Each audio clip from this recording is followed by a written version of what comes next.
দাঁড়িয়ে আছি শ্রীধাম নবদ্বীপে। আর নবদ্বীপের এই আমবাঙালি যে জায়গায় আসতে ভোলেন না, সেই জায়গায় দাঁড়িয়ে আছি শ্রী চৈতন্যের জন্মভিটে।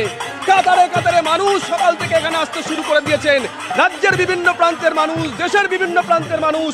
অষ্টপ্রহর এখানে নাম সংকীর্তন হয়ে চলেছে। ছবিটা একবার দেখাই।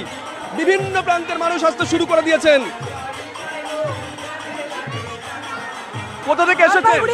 জলপাইগুড়ি থেকে এসেছেন। মানে অন্য কোনো কাজে এসেছেন না দোলে ঘুরতেই এসেছেন? দোলে ঘুরতেই এসেছেন। এই প্রথম আসা হলো? কেমন লাগছে? রাধে রাধে, প্রত্যেকেই বলছে রাধে রাধে। এখানে ছবিটা আমি দেখাচ্ছি। প্রচুর মানুষ।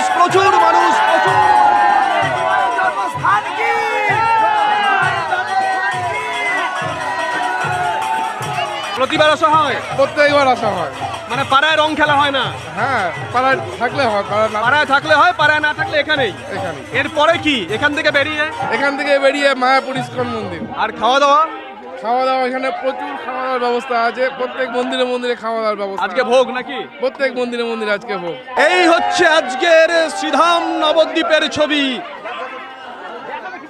টুকরো ছবি। 8 থেকে 80 প্রত্যেকের মুখেই আজকে রাধে রাধে হরে কৃষ্ণ যে ছবি আমরা দেখাচ্ছি।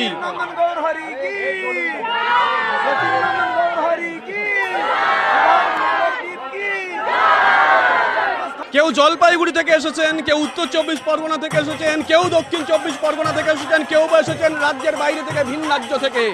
সত্যি আক্ষরিক অর্থেই আজকে এক টুকরো পুণ্যভূমিতে মেতে উঠেছে আমবাঙালি যে ছবি আমরা দেখালাম। আর প্রত্যেকের মুখে একটা কথা, রাধে রাধে। ক্যামেরায় সূর্যেন্দুর সঙ্গে শুভজিৎ, TV9 বাংলা, নবদ্বীপ।